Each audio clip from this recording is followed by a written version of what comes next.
we're using social media as a bridge. So, they have these expectations of what they see from your social media. So when they arrive at the property, there should really be no disconnect. What you're promoting on social media should be exactly what you're delivering in real life. Yeah. So we're seeing, especially with hotels that aren't on social media, they're losing customers, they're losing guests, and they don't even realize it, right? So they're losing guests to the competitor down the street that has an incredible social media presence. But the goal with social media is that it's authentic, it's real. Like this is exact what you see is exactly what you're going to get when you come stay with us.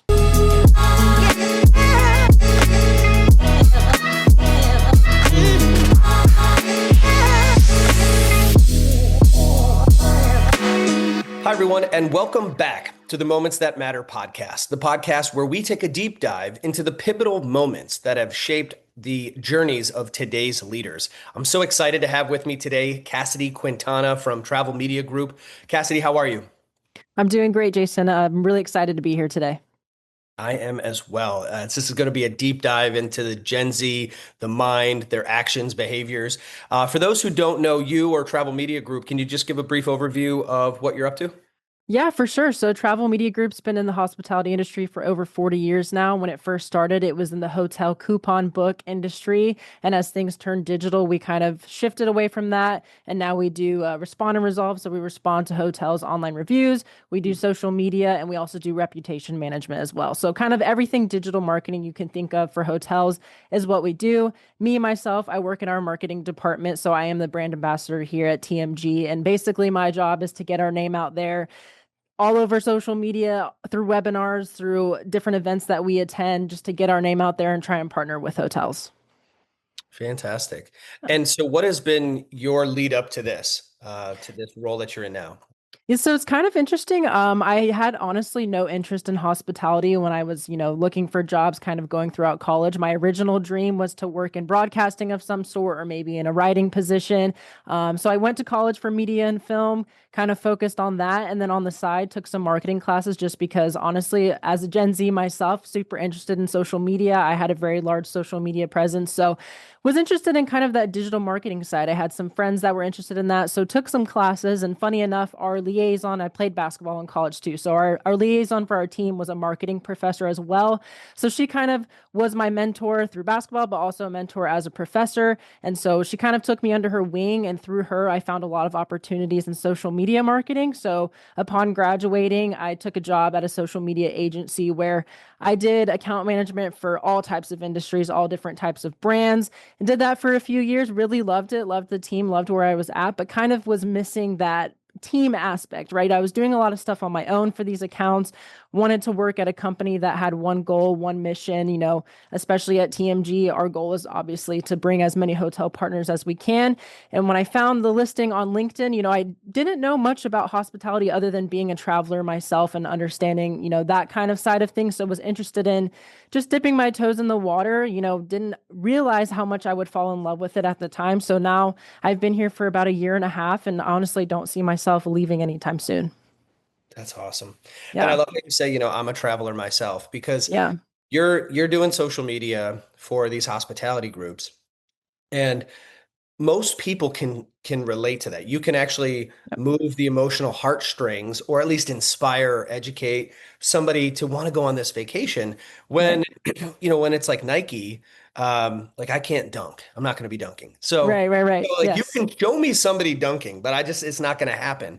Uh, Yes. but like going to Bali and staying over this overwater hut, like I could do that. I could travel. Exactly. Exactly. Um, so tell me a little bit about the Gen Z. It seems like that is is that your main focus right now, is that specific traveler, and why? Yeah. Yeah. Honestly, when I first started here, I had obviously a lot of experience in social media. So took on doing some webinars and some other blog writing about that. And then kind of as my role has evolved, being on LinkedIn myself, I noticed there's not a lot of Gen Z professionals in hospitality that are speaking to it, right? We see a lot of Gen Z working in hotels and stuff like that. But as far as like management companies and agencies similar to us, there's not a lot of Gen Z voices out there. So, me and our director of marketing, Ryan Embry, were talking and we're like, I think this is a niche I could really get into, especially because we're seeing a lack of a younger generation in the hospitality industry on LinkedIn. So understanding that I'm Gen Z myself, I'm a traveler first, bringing that expertise, I guess you could say, to this industry is kind of where I've found myself focusing on. And we recently just did a webinar a couple weeks ago about the Gen Z traveler's journey, had an incredible turnout, a lot of interest from that. So it's something that we're exploring and definitely going to continue to look at. So for those, who may be hearing Gen X, Gen Z, Yes. millennials, what do you define? I've seen a couple different estimates, but what do you define as the age range for Gen Z? So what my Google search has showed me is that Gen Z is from 1997 to 2012. So right now the youngest Gen Z are 13 and the oldest are 28. So it's, if you can imagine, that's a wide range, especially if we've seen how much social media and the internet has grown. My experience growing up as a Gen Z is honestly a lot different than the younger Gen Z that we have right now. But Gen Z is known, we're the first digital native generation, they call us. We're the first generation that has had internet our entire life. We don't know what life was like before having the internet. Absolutely. And so you think about, 13, 14-year-olds, the Hmm. tools that they use, the norms that they communicate with, and a 28-year-old, they could be vastly different. When Right. you sort of look at the segments within the segments, of course, I'm sure in terms of jobs and ability to pay for vacations, you're like 21 to 27, right? For sure. But is there something else happening in the lower end of that where they maybe can influence the spend of their parents? Yeah, I mean, I definitely think, I mean, social media has been around since, well, Facebook became 2004. So we're seeing younger and younger kids get on social media earlier. I definitely think that there's influence from those kids like, hey, mom, I saw this TikTok of this really cool place or this really cool hotel. We should go check it out. Obviously, the older Gen Z are able to plan those trips for themselves. And so the way they're researching is different. But we're seeing a lot of influencers tap into the hospitality industry. So if these kids, these younger Gen Zs, are following those influencers or people they really look up to or like, yeah, they're definitely influencing their parents as well from the content that they're getting. Yeah. And aside from the way that the Gen Z is kind of finding out and engaging with brands Hmm. digitally, is there a difference in their expectations when they arrive on site, when they're actually at the property? I think the goal with, especially what we're pushing here at TMG with social media is that we're using social media as a bridge. So, they have these expectations of what they see from your social media. So when they arrive at the property, there should really be no disconnect. What you're promoting on social media should be exactly what you're delivering in real life. Yeah. So we're seeing, especially with hotels that aren't on social media, they're losing customers, they're losing guests, and they don't even realize it, right? So they're losing guest to the competitor down the street that has an incredible social media presence. But the goal with social media is that it's authentic, it's real. Like this is exact what you see is exactly what you're going to get when you come stay with us. And because you also do like the reputation and the responding to reviews, you Hmm. can probably start to see those threads and trends of, the comments are, bait and switch, or they Right. said it would look like this. This is the vibe I thought I was getting, and it Yes. wasn't the case. So it's not enough to just, have really good social. You've got to be able to back it up, is what you're saying. Yes, exactly. Because when you look at a hotel's website, you expect to see professional photos, right? We did a full day photo shoot. These are the best shots we're going to get for a hotel website. We're seeing that Gen Z is wanting to see the opposite on social media, especially with AI pushing all this stuff. It's really hard to tell what's real and what's not real these days. So Yes. we're hoping that these hotels are going back to their roots and just being authentic, right? Real guests, real moments, real experiences. It doesn't have to be picture perfect, but if I'm able to see, I can picture myself there because these are real people that they're posting about, that's going to go much longer way than having picture perfect photos. I was at High Tech a couple weeks ago, and somebody Yeah. asked me, like, are you afraid of Meta's AI image generator?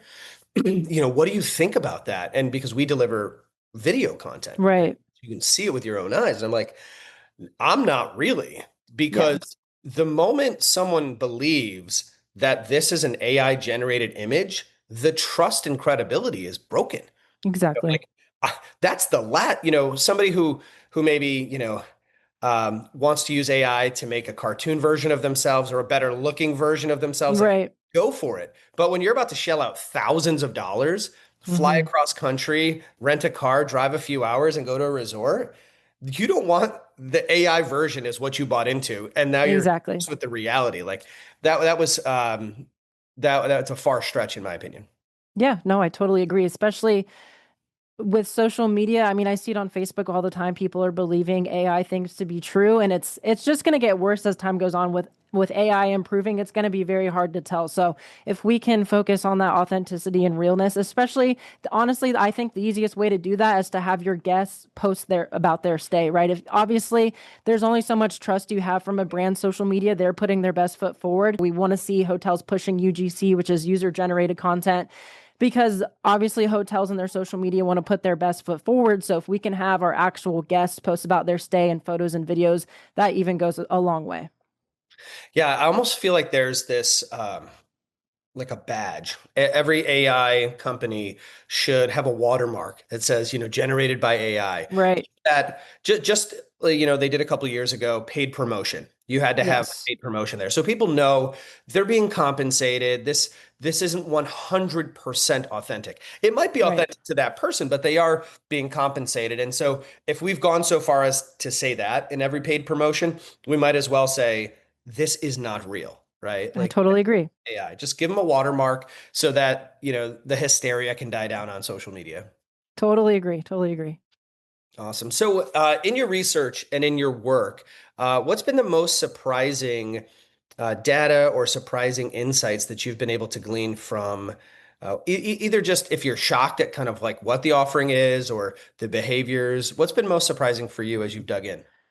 Honestly, speaking more to like the Gen Z side of that, when people think about Gen Z, they think, addicted to their phones, addicted to social media. Like that's, the number one thing. And while that is important because that's how we grew up, I've seen a lot of trends recently, especially since COVID hit, that desire for real interaction, social events at hotels, solo traveling and wanting to meet people while you're on these trips, delving into the local cuisine, the local attractions, all of those things. So it's kind of the opposite of what I thought about Gen Z, especially because of that stereotype of Gen Z being addicted to their phones and everything digital and not wanting to talk to people. But we're seeing the opposite, especially for my generation. I was in college when COVID hit. That took a year and a half out of my college experience. A lot of Gen Z was in high school, middle school. That took a lot of time away from, their friends and we're seeing the repercussions of that, right? Like not having a year and a half of talking to people and how that's affected the younger generation. So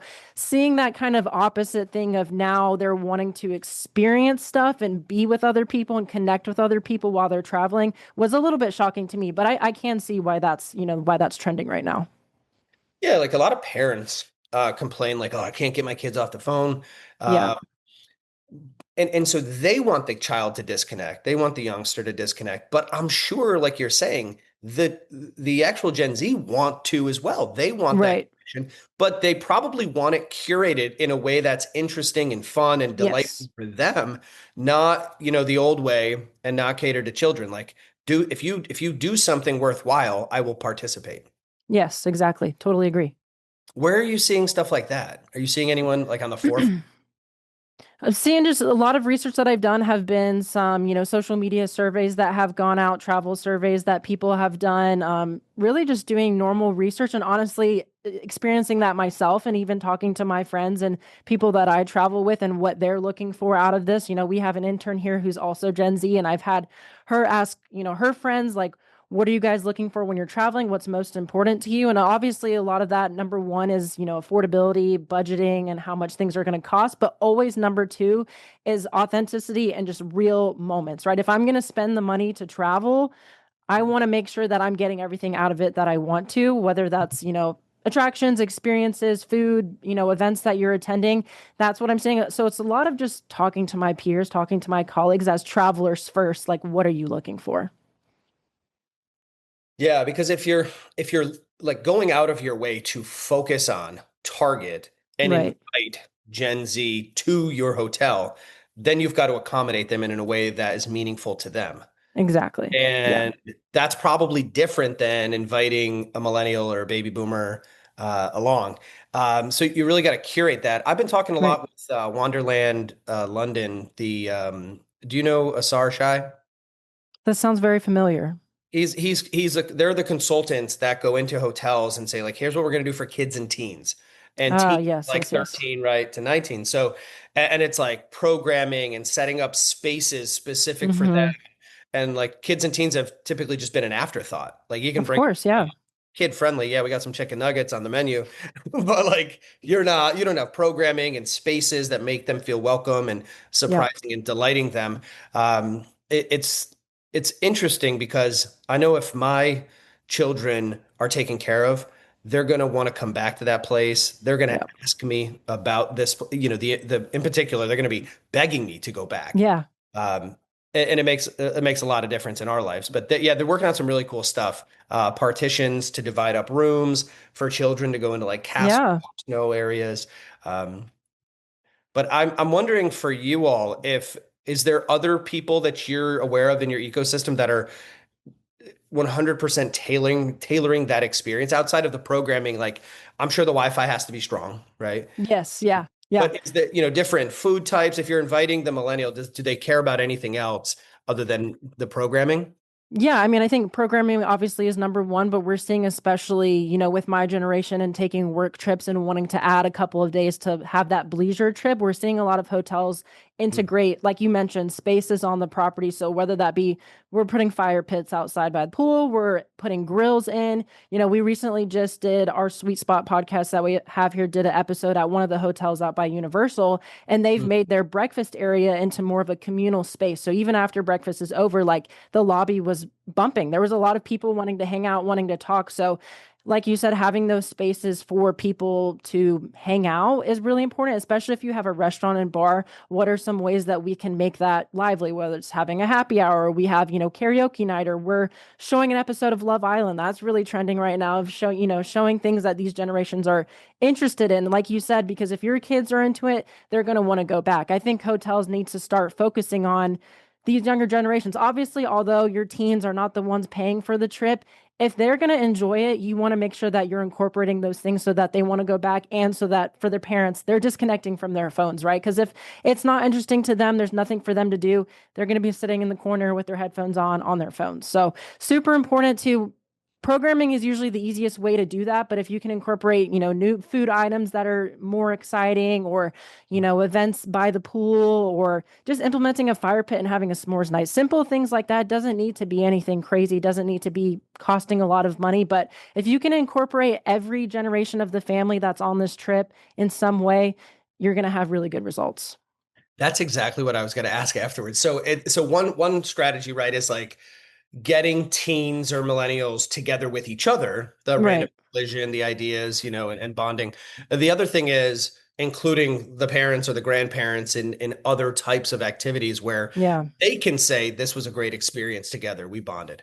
I feel like Yeah. that No. the older generations, that seems to be like their number one goal is just to connect, to go to a Yes. space, to share experiences with their kids or grandkids.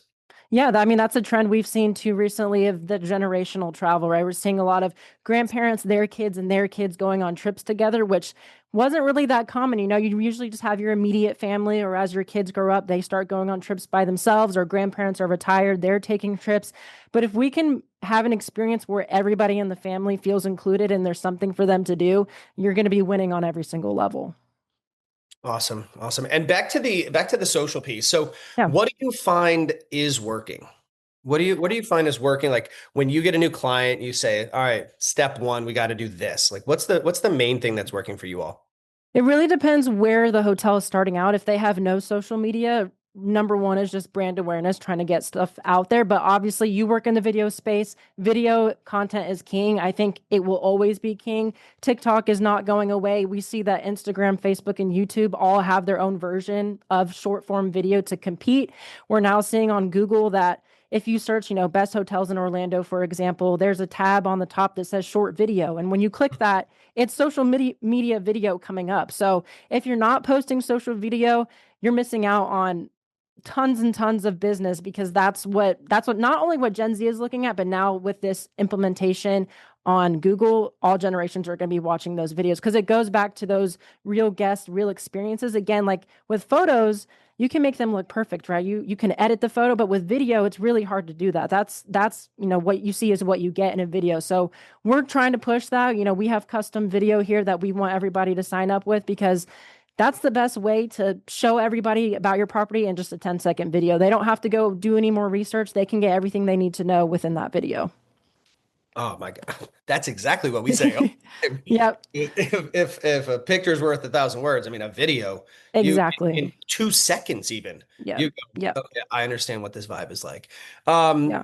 we usually find that there's not three or four camps of people. There are literally two camps of people Hmm. that we talk to. Those who are like, we want it short form and raw. You know, Yep, they want the place to look nice, good lighting, right. things like that. But they're willing to just jump with an iPhone 15, 16 and just show the space. And those who are like, I would never do that. I only can have professional videography. Hmm. And sometimes budget, though, you know, you have like the champagne taste, but Right. on a shoestring budget. How do you find so you obviously want it raw for social, but do you ever Yeah. do stuff for people's websites as well? We haven't necessarily done stuff for people's websites. Obviously, if we create a really good video for social, they're able to take that and implement that into their website. And it also comes down to what they're giving us too. We're kind of working off the content they give us. So if they've got really great content, then yeah, we can make a killer video. If, they're kind of working, like you said, just some iPhone shots, honestly, that's perfectly fine too. So we haven't necessarily done any video for a website, but we have had partners that have had a great social media video that performed incredibly, and they've implemented that into their website somewhere. Do you find that, if you're um, people can do you find that you could have two different identities, one on social media, and then like you were saying, that disconnect, not only of the physical property, that's third, but like if someone goes from social to web and it's like Hmm. there's a disconnect, they're not Yeah. putting out on the web on their website what's going on in social, that also can be a disconnect. I think so, especially if you have a traveler like millennials are going to look at social media and the website together as a whole. I think there can be a disconnect for Gen Z that's really doing primarily all of their research on social media, maybe not so much, but for older generations that aren't on social media, I think yeah, like you mentioned, there's three different segments of travelers too. Like, I'm OTA loyal, I'm only going to look at OTAs to book. I'm website loyal, I'm going straight to the website, or I need to do social media research first and then book. Hmm. So I think there does need to be a bridge between your social and your website, especially if your website's out of date and your social media is posting a lot. That's a disconnect, or the Yeah. opposite, right? You have a great website, but your social media has two posts from 6 years ago. That's also a disconnect. So there has to be a balance of your online reputation management. Like, our social media needs to match the activeness of our website. What we're showing on our website needs to be shown on social media and vice versa. Yeah, I could absolutely see that. Yeah. Um, when it comes to the social media that you're seeing for different clients, who's doing it best? Like who's absolutely crushing it? I mean, we work with many properties around the country and the world, but honestly, the best ones are the ones that first are posting video and two that are putting the effort in, right? Your hotel doesn't have to be the most beautiful property to ever exist, but if you're constantly posting content, you're engaging with your audience, those are the ones that are doing best. I always say this term like post and ghost. We have a lot of properties that will post on social media, but they don't respond to comments, they don't respond to messages. So they're posting and they're not really carrying through, right? They're posting and ghosting, is what I like to say. But the ones that are doing it the best are hitting their guests on all fronts. So they're posting stories, they're posting videos, they're posting graphics, photos on all platforms that they're able to, but then they're also going the extra mile and engaging with their guests. So if I, posted that I stayed at this hotel, I expect them to either like the post or comment or even reshare it. So the ones that are not only posting on their profiles, but reposting the UGC that they're receiving and engaging with their guests through that way, kind of it brings your brand to life, right? If you can put a voice and a personality behind your social media, especially for branded hotels, that it's kind of harder to do that. If you know Marriott and you know Hilton for what they are. So if you can take your property and give it a new voice that maybe people haven't seen from Marriott as a whole, that's a really good thing to do, because social media, obviously from a brand perspective, there's no face behind that unless you're posting about your employees. But if you can have personality in your captions and your videos and the way you're engaging with guests, those are the ones that we see perform the best, analytically wise. Well, you mentioned a very specific word. You said constantly. If they're Hmm. posting constantly. Yeah. So is it Is there a case where you can just have high quality content sitting there, or is it really the volume and the velocity? It's more you just don't want, 10 videos ever. It's like Right. refreshed. And so if you're sitting there and you have like 200 keys and maybe a pool and maybe a little gym, like, you're rotating. So you probably Hmm. are highlighting kind of like micro moments Yeah. within, maybe just like the tray of food coming down and sitting and the Yeah. right stuff like that. Yeah, stuff like that. And, our social media team here focuses too on a lot of local events. Like if you're get to a point where like, hey, we've posted about everything on our property this month. What else can we talk about? Local events are really important, especially as the traveler's doing research. Like, look at all these things in their area, local stories, things that have happened in the area. Amenities obviously is something important to talk about, but you want to. When we're reaching these travelers, we want to give them the full experience because they're only staying at your hotel for a certain amount of the day, right? The main point of them staying at a hotel is they're sleeping there and they're probably there for breakfast and at night. So if we can give them the experience of everything that's in our area, that even puts your hotel in a better position because you're not just focusing on what you have to offer, you're focusing on your location and all the things around you too. Yeah, the the volume of posts as well is sort of like a Yeah. validation. If I see on Instagram a specific resort or somebody sends it to me and I open it up, I consume that and then I go to the Hmm. profile. And if Yep. there's 5 videos there, it's unvalidated. But if Yeah. I can scroll and there's tons of different posts, it's almost like a stamp, like this is trusted. There's so much to do. Yeah. It is every aspect of this is living up to my original impression. Yeah, no, I mean, you said it yourself. If that's important to you, then it's important to travelers around the world too. To see that, I guess consistent is a better word than constantly. You should have a consistent posting, especially the social media algorithm rewards that. If you're posting once a month, it's going to be very, very hard for people to see your content in their feed. So if you can constantly push the algorithm to put your stuff in people's For You page in their feed, that's the way you're going to get seen. And the only way to do that is to have a consistent posting schedule. Yeah, absolutely. Now, we know that marketers, specifically independent hotels, are always budget conscious. They have to be. Hmm. They, they're going into conversations with ownership groups and they got to prove ROI. Yeah. But we have it too. We've developed a link between I watched this video and I made this purchase, right? So we can at Yeah. least say we're not claiming the whole sale. We're just raising our hand humbly and saying it contributed. It was a piece of Right. this kind of sale. How do you look at and have those conversations around ROI, knowing that this is something that needs a lot of attention, Hmm. right? Especially like responding to the reviews, cleaning up reputation or maintaining the reputation and then just managing the social. How are you able to prove or at least talk about the fact that there's a an ROI to what you're doing? The ROI of social media is something we hear on every call. Leadership is always like, what's the ROI of social media? If I'm going to pay for this service, like I need to see that we're getting, bookings from it. And it's honestly the hardest thing to prove because that's not what social media was made for. Social media is a brand awareness tool, right? Especially I saw someone on LinkedIn post you comparing the ROI of social media is like comparing the ROI of a billboard, right? You don't know how many people saw that billboard and then came and booked with you because they saw your billboard, right? Same thing with social media. We're using this as a brand awareness tool, but like you mentioned, most likely that was an aspect of their decision to book with you is they did go look at your social media and maybe you can see that they follow you, maybe you can see that they liked one of your posts, but the best way for us, especially with social media, is to show hey, here's a hotel that's been working with social media for the last few years. Take a look at their numbers, their analytics compared to this hotel that doesn't have social media, right? And what we're seeing comparing each other. So the ROI of social media is it's not provable by, looking at bookings and hopefully in the future we can see maybe a shift to where people can book from social media and that would make it a whole lot easier to convince hotels that it's important. But just really the number one thing that we can do is show the numbers of, engagement, how many viewers they're getting per day on their profile and things like that. Especially if you can include a link in your bio, we can show numbers from, hey, they were on your social media and they did click that link. Here's, how long they spent on your website. So the best we can do is show numbers and hopefully, by comparing a hotel that has social media and one that doesn't, that's, enough proof in the pudding for them.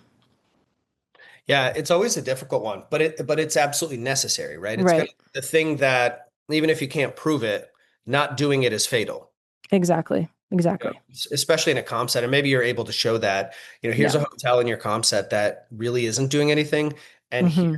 and maybe even down to the reviews as well. Yes, same with Because reviews. Yeah, for sure. I, I venture to guess, if I can't find a lot of information on a hotel, and then I go there and it doesn't live up to my expectation, I'm kind of like, well, I didn't have much to go on. Yeah, yeah, Those, weren't there.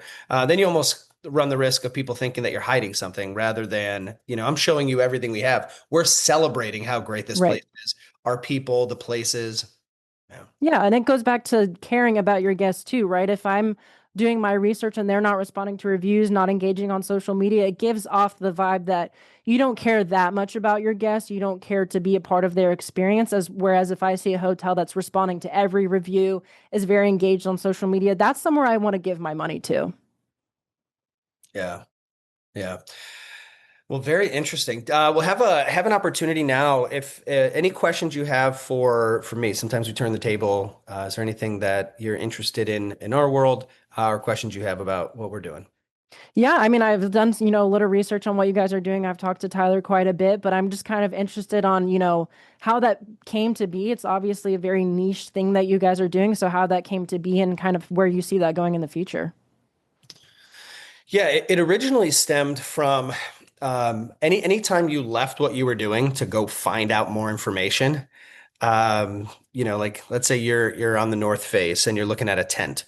and you Hmm. and you have questions. You're like, can I put this thing together myself? How heavy is it? Can I put it together on the mountain? Under certain conditions. You're like, okay, so how do I put this together? And then you leave the website and you might go to YouTube and you're like, Winona Right. tent assembly. And there's a lot of things that even when it's physically in front of you, you're like, I gotta go to YouTube to figure out how to. Somebody's done this before, right? Yeah. And so that was the original element that we wanted to kind of make happen faster. That same video lives somewhere, but that video should be on your website working for you 24/7. And it wasn't necessarily video for promotion. A Hmm. lot of people think of like video pop-ups. We don't want to be a pop-up. We want, like you said, content is king. And that might be true, Yeah. but it's like half the story. Content is almost always out of context. So when I'm looking at the tent or I'm looking at the hotel and I'm wondering what the dinings are, that's where the content should be. It's Right. adding to my experience. I have questions. Instead of leaving, I get those questions answered. And so what we've tried to do is answer every question that someone may have before they leave the website so they can book with confidence. We really believe we serve two people. Certainly the marketer who Hmm. doesn't have video or doesn't have, they might have a YouTube embed, which to me is, the most egregious form of video, sharp 90-degree angles, YouTube branding. You can navigate out to the YouTube video. Right. We want to keep you there in an elegant solution. And so typically you might have that. And so we're serving the marketer who wants more video, knows they need more video, knows that video won. But then Yeah. we also constantly find ourselves thinking of the end visitor, and they want to book, they want to be inspired, they want to be educated, they have so many questions, and when they go unanswered they leave the website, and that's bad for the marketer and it's bad Right. for them. They don't want to go on a scavenger hunt and look for the answers. They don't want to end up in YouTube in a rabbit hole. They would really just like the answers to their questions that they have. And so Yeah. we talk about content and context a lot. That was it though. So we originally thought about it for e-commerce, and just, and it did work, and we still have some e-commerce customers, but we went to a travel conference at the request of one of our investors who's a client as well. He was like, travel and hospitality, that's the visual piece. Yeah. Dreaming is a stage in the decision-making journey, only in travel and hospitality. You don't dream about a tent. When you have a need for a tent, you're like, I gotta, okay, I might need one. Let me go get it. Yeah. So there's this dreaming aspect, and you're really investing. If the tent shows up and it's $70 and it doesn't work, okay, whatever, I'll send it back. If I have to get my kids on an airplane, travel across the world, rent a car, travel to the Right. place, and then we're there for a week and a half, and I get it wrong, like you really want to know what that's going to be like. And so we wanted to try to give these marketers the tools to demystify, to tell their story, and that's really the key. Like we call ourselves a digital storytelling platform. Yeah. If a lot of times people come to us and they're like, I really need video.